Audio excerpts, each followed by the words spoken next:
तो प्रज्ञा जी, आप प्याज की कीमतों के बारे में कुछ बात कर रही थी कि प्याज की कीमतें अचानक से उठती है गिरती है, उसके बारे में आप बात कर रही थी। प्लीज कंटिन्यू कीजिए। जी जी। तो जब निर्यात बंद हो जाती है, एक्सपोर्ट बंद हो जाता है प्याज का, या करवाया जाता है, मतलब निर्यात शुल्क बहुत बढ़ाया जाता है, इसलिए किसानों को एक्सपोर्ट करना मुश्किल हो जाता है, नामुमकिन हो जाता है। और सिर्फ प्याज ही नहीं, अंगूरों के बारे में भी ऐसी हालत देखनी पड़ती है, अनार के बारे में भी ऐसी हालत देखनी पड़ती है। जब धड़ाम से एक्सपोर्ट बंद हो जाता है ना, निर्यात जब बंद हो जाती है, तो ये ना शब्दशः जालियनवाला बाग महसूस करते हैं हम किसान लोग। अरे बाप रे!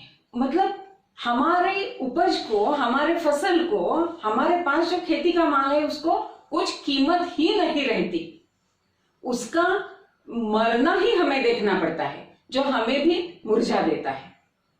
और सिर्फ हमारे पास जो है उस साल की उपज, उसका ही नाश नहीं होता, जो कॉन्ट्रैक्ट किए जाते हैं परदेशों में, उसको भी तोड़ दिया जाता है। फिर वो जो व्यापारी रहते हैं परदेश के विदेशी व्यापारी, वो फिर से कॉन्ट्रैक्ट करना हिचकिचाते हैं कॉन्ट्रैक्ट करने में, क्योंकि वो टूट जाता है, हम ठीक से उनका कॉन्ट्रैक्ट पूरा नहीं कर पाते, तो इसलिए विश्वास उड़ जाता है। और ये जो एक्सपोर्ट है, ये बहुत ही, मतलब पूरा कृषि उत्पाद का बाजार विश्वास पर निर्भर होता है, विश्वास पे शुरू होता है। तो अगर विश्वास ही खत्म हो तो किसान को सचमुच जालियांवाला बाग जैसा महसूस होता है। अरे रे! काकू, देश भर में एक चर्चा का विषय है, हम यवतमाल में रहते हैं, हम दोनों यवतमाल में रहते हैं, किसानों की आत्महत्या कैसे रोकी जाए, ये हम सब आपसे सुनना चाहते हैं। देखिए, हाँ, दुर्भाग्य से ये सच है जो आप कह रही है। तो आत्महत्या का, खुदकुशी का समर्थन तो कोई भी नहीं करेगा, क्योंकि वो कोई इलाज नहीं है, वो कोई उपाय नहीं है, उससे कुछ परिस्थिति सुधरने वाली नहीं है, उल्टे बिगड़ जाती है। लेकिन क्यों फिर आत्महत्या करता है किसान, क्यों खुदकुशी करता है किसान, ये उसका मूल कारण कोई देखता नहीं है, मूल कारण कोई सोचता नहीं है। और इतनी विडंबना है अमृता जी इस बारे में, उस किसान को उस छोर तक, उस कगार तक कौन ले जाता है, कौन ढकेलता है? ये व्यवस्था ही ढकेलती है। इतनी पाबंदियां हैं खेती में, जमीन के आवंटन से लेकर जमीन बेचने तक, और बीज से लेकर बाजार तक, इतने पाबंदियों में, इतने बेड़ियों में वो जकड़ा हुआ है, समझो अपाहिज हुआ है। और फिर सहूलियत, सब्सिडी, ये मुंह में ठोस ठोस कर देते हैं उसे, उसका मन भी अपाहिज हो जाता है कुछ करने के लिए, कुछ आह्वान लेने के लिए, कुछ कर गुजरने के लिए, उसका मन भी अपाहिज हो जाता है। और ऐसा वो अपाहिज किसान किसी दिन उस कगार पर, उस कांठ पर खड़ा रहता है जब वो आत्महत्या की सोचता है और कर सकता है। और एक बात है, मुझे कहने में बहुत दुख होता है कि उसका गम डुबोने के लिए, उसका दुख डुबोने के लिए, उसका दर्द भूल जाने के लिए उसे शराब तो बहुत ही सरलता से मिल सकती है, या मिल जाने का प्रबंध किया जाता है। ये सबसे बुरी बात है जो किसान महिलाओं को बहुत भुगतना पड़ता है। तो ये जो आत्महत्या है, ये व्यवस्था ही करवाती है। और विडंबना देखिए जी, फिर जब किसान आत्महत्या करता है तो ये व्यवस्था ही भागे भागे आती है उसके आंगन में, रुदाली जैसा रोने के लिए। और ये चैनल्स भी आते हैं, उस विधवा का इंटरव्यू लेते हैं।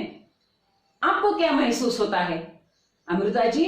दुख भी बड़ा होता है, गुस्सा भी बड़ा आता है कि जिस व्यवस्था ने उसे मजबूर कर दिया आत्महत्या करने पर, वही व्यवस्था अब रोने लगती है रुदाली जैसे उसके आंगन में। और उसकी विधवा को सांत्वना दी जाती है कुछ पैसे देकर, कुछ राशि देकर। जब किसान जिंदा हो तब उसका कोई मूल्य नहीं है, और जब वो मर जाता है तो उसका मूल्य कुछ राशि होती है, वो उस विधवा के झोली में डालकर अपनी पीठ थपथपा लेते हैं। वाह वाह, क्या ये कृषि प्रधान देश की व्यवस्था है जो मरे हुए किसान को कीमत देती है, जिंदा किसान को नहीं? ये बहुत ही दुर्भाग्यपूर्ण है अमृता जी। और अगर आत्महत्याओं को रोकना है तो पहले तो किसान का अपाहिजपन दूर करें। नहीं चाहिए कुछ सब्सिडी, नहीं चाहिए सहूलत, नहीं चाहिए जो किसी और रूप से हमें मिलती है। बस हमारे पसीने का दाम हमें दे, हमारे पसीने का मोल दे, हमारी उपज को, हमारे फसल को खराब होने से पहले हम अच्छे से बेच सके, इसकी व्यवस्था करें। हमारी गरीबी वैसे ही दूर हो जाएगी। गरीबी, हम गरीब रहें इसके लिए जो व्यवस्था है वो बंद कीजिए, किसान की आत्महत्याएं बंद हो जाएगी। मेरे रोंगटे खड़े हो गए काकी की बात सुनकर सच में। तो ये आप सब मेरे साथ सुन रहे हैं और इस पर गवर्नमेंट को मैं विनंती करती हूँ, अधिकारियों को विनंती करती हूँ, जिनके हाथों में ये व्यवस्था की बागडोर है उनको मैं विनंती करती हूँ कि ये बदलिए, किसान को बचाइए। और काकी, एक बार ऐसा हुआ था, मेरा बेटा बोधिसत्व, वो मुझे बोला कि मम्मी ये किसान जो आत्महत्या करते हैं मैं रोक सकता हूँ। उसकी उम्र है 13 साल। उसने मुझे कहा मैं ये रोक सकता हूँ। मैंने बोला बेटा कैसे? वो बोला मम्मी ये देखिए, उसने गूगल लेंस नाम का एक ऐप देखा था। ताकि आप उस पर कौन सा भी फोटो डालो तो वो बताता है कि ये क्या है। तो इसने क्या किया, 100 रुपए की नोट के ऊपर गूगल लेंस रखा तो वहां नीचे नोट, करेंसी दिखने लगी इंडिया की। तो ये बच्चे ने सोचा कि यवतमाल में रहते हैं हम सब, तो ये सोच देखिए किस तरफ जा रही है। तो उसने कहा मम्मी हम ये नोट छाप लेंगे और जो जरूरतमंद किसान है उसको बचा लेंगे। मैंने बोला ऐसा तो नहीं हो सकता, बिना काम किए किसी को पैसे नहीं दिए जा सकते। तो वो बोला नहीं नहीं मम्मी, हमेशा नहीं देने के, अगर कोई बहुत ही जरूरतमंद है, आत्महत्या कर रहा है पैसों की वजह से, तो उसको हम छाप के करेंसी दे देंगे और उसकी जान बचा लेंगे। सोचिए ये कितना गंभीर सवाल है कि एक 13 साल का बच्चा इस तरह सोच रहा है। जी, क्या है ना, चैनल्स पर, वृत्तपत्रों में, पेपर्स में, अखबार में इतनी चर्चाएं चलती है कि बच्चे अपने आप अब समझने लगे हैं और उसकी जो गंभीरता है ना वो धीरे धीरे कम होने लगी है। क्या है, आपके यहाँ जो संस्कार है इससे बोधिसत्व को ये महसूस हुआ, लेकिन किसानों के बच्चे ही महसूस नहीं करते। अनेक बार मैंने देखा है कि जो किसानों के बच्चे हैं वो ये महसूस नहीं करते कि उनकी सोच ऐसी रहती कि कहीं से तो भी मदद मिल जाएगी ना, सहूलियत मिल जाएगी, मदद मिल जाएगी, कोई शिक्षण में मदद करेगा, एजुकेशन में मदद करेगा, कोई नौकरी देने में मदद करेगा। पर मेरे बाप का पसीना, मेरे माँ का पसीना जो मिट्टी में मिल रहा है उसका मूल्य, उसकी कीमत क्यों मुझे अदा नहीं की जाती, ये प्रश्न अब किसी के भी मन में नहीं आ रहा। ये बहुत ही दुख भरी बात है, ये दुखांत है, ऐसा मुझे लगता है। और एक बात है अमृता जी। जी बोलिए। हाँ, कि ये जो मैंने आपसे कहा कि जो खेती नहीं करते, जो किसान नहीं है, वो पढ़े लिखे होते हैं। हाँ हाँ। तो ये पढ़ना, ये लिखना उन्हें कुछ बधिर बना देता है। जो समाज में जो खेती करते हैं वो भी सोसाइटी के ही लोग हैं, इस समाज के ही लोग हैं, इस समाज का घटक है। तो इन्होंने समझ लेना चाहिए कि अगर इतने बड़े समूह को, इतने बड़ी लोगों को, इतने मतलब कम्युनिटी को अगर सम्मान से हम जीने नहीं देते, जो हमारा रोज का खाने का ये देता है, हाँ, नहीं कहने को तो अन्नदाता कहेंगे, हाँ, क्योंकि इनके पास शब्दों का अनाज भरपूर है, शब्दों के भंडार भरपूर है। ये लोग तो शब्दों की खेती करते हैं, इनके पास बहुत शब्द है। बलि राजा कहेंगे, अन्नदाता कहेंगे, हमें पोसने वाला, पालने वाला कहेंगे, लेकिन उसको जीने नहीं देंगे।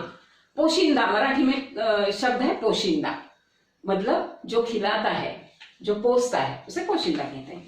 तो ये बहुत, हमें एडजेक्टिव्स बहुत है इनके पास हमारे लिए। लेकिन मोल देने के लिए हिचकिचाते हैं। सेंसिटिविटी कमी है जी। और इसे हम इंडिया कहते हैं। ये भारत नहीं है। ये भारत नहीं है। किसान भारत में रहता है और ये जो किसानी नहीं करते हैं और फिर भी चैन से जीते हैं, वो इंडिया वाले हैं। और इंडिया और भारत, इसमें बहुत बड़ी गहरी खाई है जो हमें दिन ब दिन चौड़ी होती हुई देखते हैं। दुख महसूस होता है बहुत वो खाई देखकर दुख महसूस होता है। हम दुख का इलाज भी ढूंढते हैं, लेकिन हमारे उस छोर पर जो है इंडिया वाले, वो न इस खाई को महसूस करते हैं न हमारा दुख महसूस करते हैं। यही हमारे लिए दुख है। हमें कष्ट से ऐतराज नहीं, हमें गरीबी से भी ऐतराज नहीं, लेकिन हमारी जो उपेक्षा की जाती है और बड़ी राजा कह के जो अपमान ही होता है, राजा कह के, पोशिंदा कह के, पोसने वाला कह के, अन्नदाता कह के हमें हमारी उपेक्षा की जाती है, यह हमारे लिए ज्यादा दर्दनाक है। तो ये जो इंडिया और भारत में जो खाई है, वो अगर कम हो तो इंडिया वाले भी चैन से जी सकेंगे और हमें कष्ट करने में हम पीछे नहीं है। क्या बात कही आपने, सच में मैं सैल्यूट करती हूँ आपसे। मेरा अगला सवाल है, सामाजिक समस्याएं आत्महत्या होने के बाद उभरती है और हम भी अनुभव करते हैं, उन महिलाओं पर क्या बीतती होगी, उन्हें मॉरल सपोर्ट किस तरह से देना चाहिए जिसके घर में बेटे की या पति की आत्महत्या हुई है। अब आपने महिला किसान, यह एक बहुत ही बड़ा विषय है जी। और मैं महिला हूँ, किसान की घरवाली हूँ, इसलिए बहुत बातें मैंने अनुभव की है, देखी है, सुनी भी है। क्या है ना, खेती के काम में महिला का बहुत बड़ा कष्ट का हिस्सा है, बहुत ही बड़ा कष्ट का हिस्सा है। मतलब अगर 100 काम हो खेत में तो 98% कष्ट महिला करती है। अरे बाप रे। हाँ, क्योंकि ट्रैक्टर से या बैल की मदद से तो आदमी लोग, किसान लोग अपना काम कर लेते हैं जी, लेकिन हाथ में हंसिया ले, कोयता ले, जो नीनना पड़ता है, घास नीनना पड़ता है, वो पूरी तरह महिलाओं की ही जिम्मेदारी होती है। अच्छा। हाँ, तो पहले तो पानी से हाथ कुछ नरम हो जाते हैं, ज्यादा ही गीले हो जाते हैं, हमेशा गीलापन रहता है तो बहुत नरम हो जाते हैं उंगलियां खासकर, और हाथ में हंसिया या कोयता पकड़ना पड़ता है नींदने के वक्त, और उस घास के पत्तों को भी एक धार रहती है जी, एक तेजपन रहता है, कटता है उससे, उससे स्किन कटती है, और जो जमीन है उसमें भी कभी कभी नुकीले पत्थर होते हैं, कांटे होते हैं, और इसलिए नींदते वक्त इन किसान महिलाओं की उंगलियां हमेशा जख्मी हो जाती हैं। वो स्किन जो होती है, चमड़ी जो होती है, उससे खून भी निकलता है, उसमें पस भी हो जाता है, फिर भी खुरदरी दिखने लगती है बाद में। हाँ, काली खुरदरी दिखती है, उंगलियां काली खुरदरी दिखती हैं, जैसे कि काटी गई हो। हाँ, कांटों से और उस घास के नुकीलेपन से कट ही जाती है उंगलियां, फिर भी कपड़े की करतने बांध बांध कर ये महिलाएं काम करती रहती हैं, हंसिया छोड़ ही नहीं सकती। इन दिनों घर में अगर 2-3 महिलाएं हैं, सास है, बहू है, देवरानियां हैं, तो कहती है कि अरे माथे पे कुमकुम लगा लो, हाथ में हंसिया लो, हो गया श्रृंगार, चलो। क्या बात कही, क्या बात। इस वक्त तो हंसिया या कोयता यही श्रृंगार होता है, और पूरे दिन महिलाएं वो घास नींदती रहती है। तो मैं सोचती हूँ कि आजाद हुए हमें 70 से ज्यादा दिन हो गए, साल हो गए, तो आज तक हंसिया क्यों नहीं हाथ से छूटा? औरत के हाथ से क्यों नहीं छूटा? ये नींदने का काम कितनी पीढ़ी करते रहेंगी महिलाएं। अब क्या है ना, ऐसे बीज निकले हैं और कि उनके इर्द गिर्द जब घास निकल आती है वीडी साइड, हाँ, तो उन पर छिड़कने के लिए दवाई मिलती है जी। वो दवाई अगर डाले तो कभी कभी कपास का जो पौधा रहता है वो जल जाता है, मुरझ जाता है। हाँ हाँ। हर्बिसाइड कहते हैं जिसे। अच्छा। हाँ, तो मतलब वो दवाई को हर्बिसाइड कहते हैं। अच्छा। तो वो अगर छिड़काव उसका किया जाए तो घास जल जाता है, सड़ जाता है, गल जाता है, उसका खाद बन जाता है। लेकिन हम परंपरागत जो बीज है वो अगर बोते हैं कपास के, तो वो पौधा भी मुरझा जाता है, कभी मर जाता है। अच्छा। हाँ, तो इसलिए वैज्ञानिकों ने ऐसे बीज निकाले हैं, जनुकीय उनमें बदलाव किया गया है कि वो HTBT कहलाते हैं, मतलब हर्बिसाइड टॉलरेंट बायोटेक्नोलॉजिकली प्रिपेयर। अच्छा। तो ये जोड़ी है, ये बीज है और ये उन पर छिड़कने वाली दवाएं हैं। तो अगर उस दवा का छिड़काव हो तो उस कपास के पौधों को कुछ भी नहीं होता, और वो जो घास है वो जल जाता है, सड़ गल जाता है, और उसका खाद बनता है। और बाकी दूसरा कोई नुकसान, और उससे ज्यादा फायदा होता है ऐसे कि वो जब सड़ जाता है, गल जाता है, तीसरे ही दिन तो उसका खाद बन जाता है नेचुरली। तो जमीन भी अच्छी हो जाती है और खाद वो पौधे को मिलता है, तो पौधा और ताजा हो जाता है। पर व्यवस्था ने इस बीज पर, इन दवाइयों पर पाबंदी ला रखी है, तो किसान महिलाएं क्या करें? तो हमारी ये मांग है कि अब तो हमारे ये कष्ट थोड़े कम किए जाए। तो इसलिए इतना कष्ट सहकर, और जब दुर्भाग्य से घर का कोई पुरुष आत्महत्या कर लेता है तो बस वो घर टूट ही जाता है, बिखर जाता है। और महिलाओं को राशि देने के बाद सब फरार हो जाती है। हाँ, मतलब बस हमारी जिम्मेदारी खत्म हो गई। उनको सांत्वना दी, उनका फोटो आया, हमने आंसू पोंछे, बच्चों को थोड़ा सा गले लगा लिया, वो जो महिला विधवा थी उनको वस्त्र दिए, कोई साड़ी दी, कोई राशि दी, और कोई आश्वासन दिया कि हाँ हाँ हम ये करेंगे, वो करेंगे। बस जिम्मेदारी खत्म, व्यवस्था भागी चली जाती है। और यही कारण है कि बच्चे भी नौकरी के पीछे पड़े हैं, खेती करना नहीं चाहता कोई। तो सिर्फ आश्वासन देकर, कुछ राशि देकर, उस विधवा को बेचारी कहकर, कुछ मगरमच्छ के आंसू बहाकर कुछ फायदा होने वाला नहीं है। ये उसका सॉल्यूशन नहीं है, उसका उपाय नहीं है। उसे मॉरल सपोर्ट भी देना चाहिए, आत्मिक कुछ सांत्वना देनी चाहिए, वो अपने पैरों पर खड़ी हो, अपने बच्चों को ठीक से पाल सके, पोस सके, बड़ा बना सके। इसके लिए कुछ करना आवश्यक होता है, जो समाज में भी करना चाहिए। जी जी, क्योंकि हम अन्नदाता कहते हैं तो हमारी भी कुछ जिम्मेदारी होती है। पैसा फेंक देने से कुछ नहीं होता जी। इन जो खेती नहीं करते उनके पास पैसा बहुत है। ये तो किसान की बेवा है बेचारी, विधवा है बेचारी, जो पूरी तरह टूट जाती है, बिखर जाती है, उसका घर टूट जाता है, वो मन से बिखर जाती है। तो उसे आधार चाहिए, और अच्छा चाहिए आधार देने वाला भी।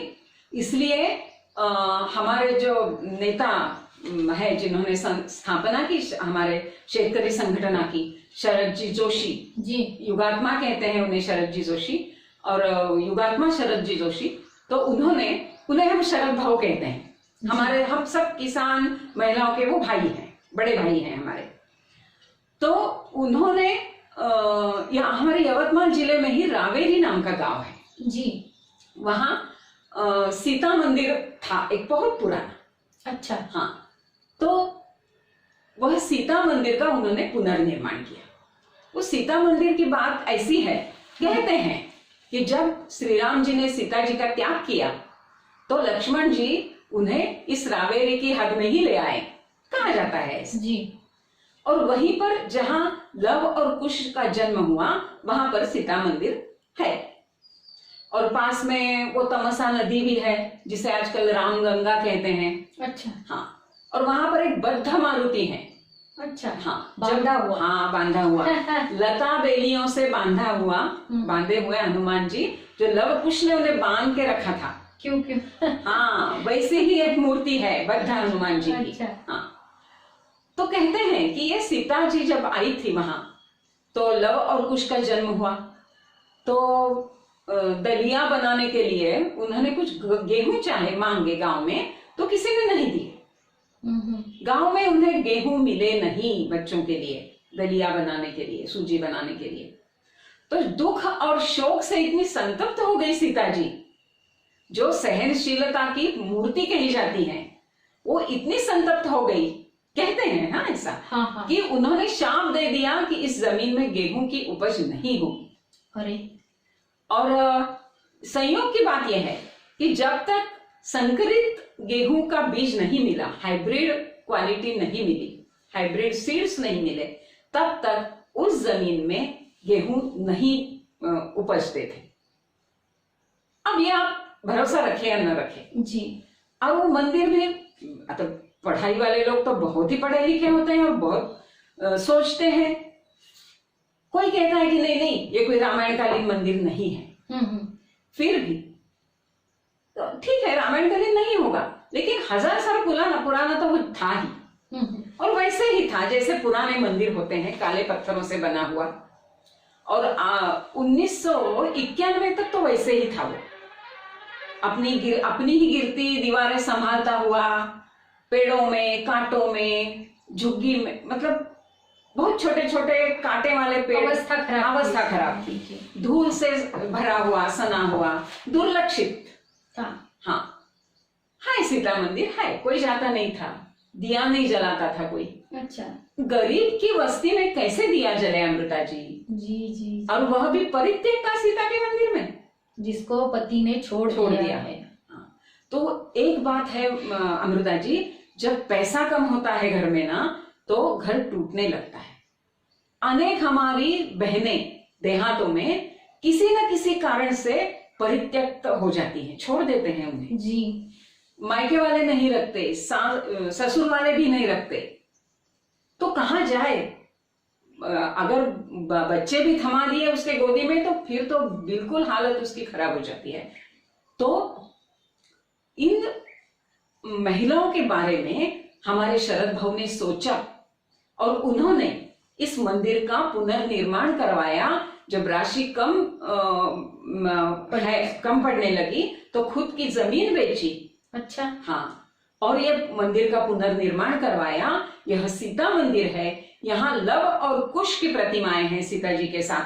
पुराने मंदिर में भी ऐसी थी, वो परित्यक्ता सीता का ही मंदिर था। जी। श्री राम जी यहाँ नहीं है, सिर्फ लव कुश और सीता जी हैं, क्योंकि ये परित्यक्ता सीता का मंदिर था। पर पुनर्निर्माण के बाद शरद भव ने उसे स्वयं सिद्धा सीता का नाम दिया। क्या बात है, क्या बात है।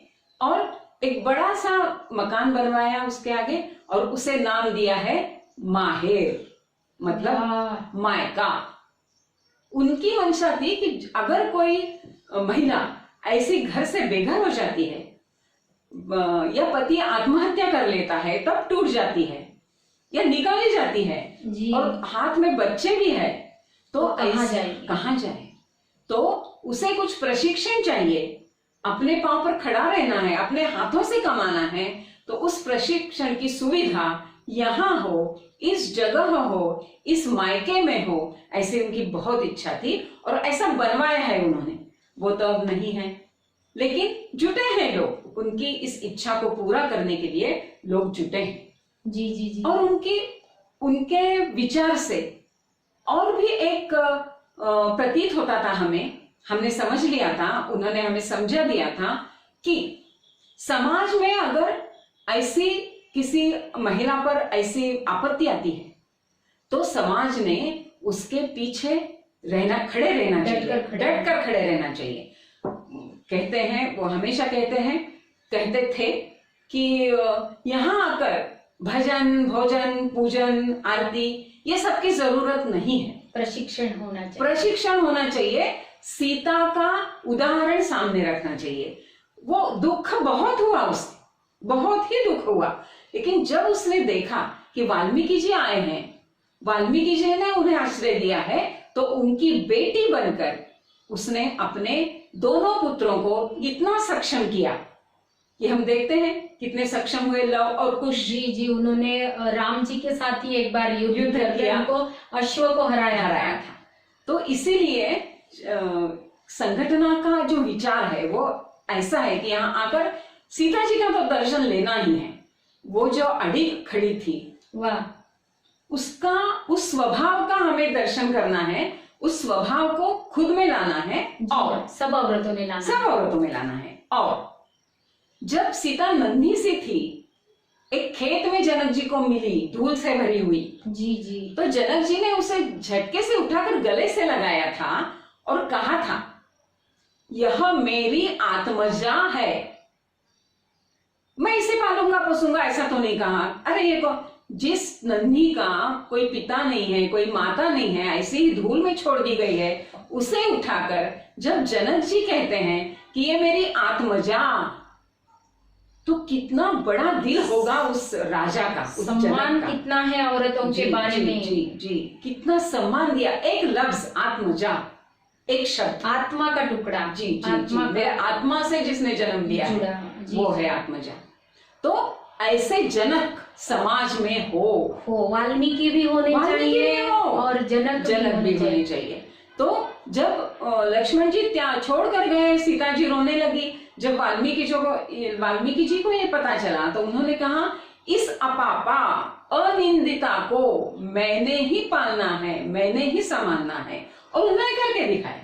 वाह वाह, पिता के जैसा खड़े रहे डट के सीता जी के पीछे, और उन्होंने भी लव और कुश के संस्कारों में कोई कमी नहीं आने दी। जी जी, तो मतलब सीता का दर्शन लेना है और वाल्मीकि और जनक जी का स्मरण करना है, क्योंकि ऐसे बाप की इस समाज में बहुत आवश्यकता है। जी जी, ये आत्मजा शब्द मुझे इसलिए अच्छा लगा, शरीर से पिता होना, फिजिकली बाप होना और दिल से होना, ये दोनों अलग बातें हैं। कभी कभी शरीर से तो वो पिता होते हैं, लेकिन आत्मा से वो बच्ची को मतलब चाहते नहीं है, क्योंकि वो लड़की है, स्वीकारते नहीं है। और ये जनक जी और वाल्मीकि जी की धरोहर कंधे पर लेने वाले पुरुष आगे आने चाहिए समाज में। जी जी जी। तो ये शेतकरी संघटना का ये विचार है कि अब आपके ध्यान में आया होगा अमृता जी कि पूरा स्वातंत्र्य किसानों का, समृद्धि भी, गुणवत्ता भी, और कहते थे शरद भाऊ हमारे कि इन्हीं के साथ फिर नीतिमत्ता आती है। जी, नीतिमत्ता का सीधा अर्थ है हम दूसरों के साथ कैसा बर्ताव करते हैं, नीतिमत्ता। तो जब हम समृद्ध हो और हमारे गुण बढ़े, हम जो काम करते हैं उस काम के भी दर्जा बढ़े, गुणवत्ता बढ़े उसकी, तो हमारी नीतिमत्ता भी बढ़ती है। और इससे जो भी नया समाज का निर्माण होगा, ये कोई लड़ाई करने से, झगड़ने से नहीं, बहुत बड़े बड़े आंदोलन करने से, रास्ता रोकने से, या एक दूसरे को छलने से ये नहीं होगा। ये जब किसान को उसके पसीने का मोल मिलेगा, तब किसान भी गुणवत्ता के मतलब आत्मसात कर लेगा। समृद्धि, गुणवत्ता और नीतिमत्ता, ये जिन पर ये तीन बातें हैं, तीन स्तंभ है जिन पर समाज टिका हुआ है। और अगर टिकना चाहिए, शांतता चाहिए, समृद्धि चाहिए, तो और संस्कृति आखिर क्या है? समृद्धि का आविष्कार संस्कृति है। जिस तरह से समृद्धि आती है उसी तरह से उसका आविष्कार होता है। तो अगर हम खुद को सुसंस्कृत कहना चाहते हैं तो ये मूलगामी विचार है हमारी शेतकरी संगठना का कि किसान को उसके पसीने का दाम मिले और उसके पांव में जो इतनी बेड़ियां डाली है वो सब दूर हो जाए, वो अपने आप खड़ा हो जाए। आप उसे श्रीमंत मत बनाएं, आप उसे धनवान मत बनाएं, वो स्वयं हो जाएगा। उसका अपाहिजपन जो है वो आप दूर करें, उसे अपाहिज न बनाएं, उसे अपने ही बलबूते पे खड़ा रहने दें। और आपने जो बेड़ियां डाल के रखी है उसके हाथों में, पांव में और मस्तिष्क में, वो भी निकाले। गांधी जी कहते थे ना, गरीब की गरीबी दूर हटाने से पहले आप जो उसके माथे पे पांव रखकर बैठे हुए हो वो निकालो। जी गरीब अपने आप सुधर जाएगा। जी जी जी। तो यही बात है, किसानों को गरीब रखने के लिए आपने जो कुछ किया है, हाँ, जो दबा रहे हैं उनको वो दबाने की व्यवस्था दूर होनी चाहिए। और बहुत लोग कहते हैं कि स्वतंत्रता दी तो क्या हो जाएगा। फिर मुझे भी कहा था एक ने कि आप क्या अपने खेत के उड़द लेकर अमेरिका जाएंगी क्या? हाँ। मैंने कहा उड़ी जाएंगे, मैं क्यों जाऊं? मेरे खेत में उगे हुए उड़द जाएंगे, मूंग जाएगा, मूंगफली एरोप्लेन से जाएंगे, एरोप्लेन मैं यहीं पे रहूंगी, मैं यहीं पे रहूंगी। जी जी जी। क्योंकि इतना दर्जेदार, इतना गुणवत्तापूर्ण मैं फसल बना सकती हूँ, उपज में तो कर कहीं भी सकती भेज हूँ, सकती तो हूँ। कहीं भी भेज सकती हूँ। और हम उसको फिर किसी को भी दाम नहीं मांगेंगे, अपने आप मिल जाएगा। हाँ, हमारी जो फसल है, हमारी उपज है, वो ही इतनी अच्छी होगी कि हमें उसका पूरा दाम मिल जाएगा। और ये, लेकिन अमृता जी, ये सब अगर मगर की बातें हैं। हम इस वक्त तो सिर्फ शुभेच्छा कह सकते हैं किसानों को, और भगवान से प्रार्थना कर सकते हैं कि भगवान सबको सद्बुद्धि दे, ताकि किसानों की जो बेड़ियां हैं वो जिन्होंने पहनाई है वो उसे निकाले। जी जी जी। क्या और कुछ कहना चाहोगे? आपने बहुत अच्छा कहा है। मेरा तो अभी भी सुनने का मन है। दर्शकों को भी ऐसा ही लगता होगा कि काकू आगे बोलते जाए और हम सुनते जाए। दूसरी बार भी मैं दर्शकों को, काकू को सुनने का मौका जरूर दूंगी। और कुछ कहना चाहती है जी आप? जी नहीं, फिर हाँ, क्या है ना अमृता जी, ये विषय इतना बड़ा है जी।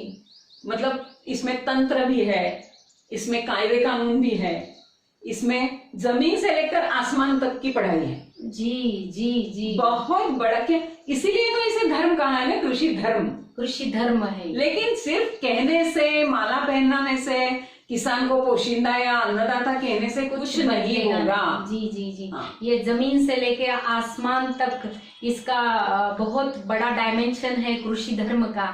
तो ये हमारे सब कृषि जो है, कृषक संस्था जो है, उनको मैं बहुत सारी शुभकामनाएं देती हूँ। और ये उनके पैरों में, उनके मस्तिष्क में जो बेड़ियां है वो टूट जाए और वो स्वतंत्रता पूर्ण आयुष्य जी ले, इसके लिए मैं शुभकामनाएं देती हूँ। धन्यवाद प्रज्ञा जी, धन्यवाद। धन्यवाद, आपने भी सबको सुनाया। इसलिए भी क्योंकि किसान इतना दुर्लक्षित है ना, कोई ध्यान नहीं देता किसान पर। अनपढ़ है, गंवार है, कुछ आता नहीं इसलिए खेती करता है, ऐसी धारणा है। तो आज के इस हमारे मुलाकात से शायद ये धारणा बदल जाए। जी जी, यही उम्मीद करती हूँ। धन्यवाद। धन्यवाद।